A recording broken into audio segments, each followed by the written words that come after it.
There's reporting that shows that 2024 had the highest number of police killings 5 years after George Floyd. So I think a lot of people are approaching this anniversary wondering what happened. It feels odd that 5 years ago, the entire world seemed fixated on this question about how to improve relationships between dominant groups and minority groups. And at the time, you saw everyone from politicians to the corporate sphere to everyday people trying to do things to undo systemic bias. The biggest thing that happened was this movement to ban the use of chokeholds. It was a part of a large police reform package that was known as the George Floyd Policing Act.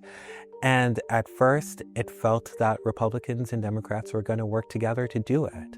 However, like a lot of things that happened in Congress, all of that fell apart. So what happened? Everything about these efforts became more politicized, and people began to wonder, well, if we talk about race and racism all the time, will it yield to guilt? Will it yield to shame?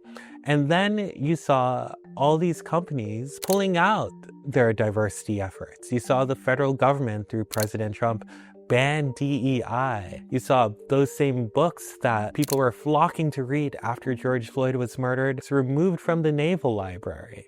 And so now we're at a point where a lot of the things that people were talking about that people felt would foster a better, safer, more equal America are now the things that are being debated and that some people think will make America worse.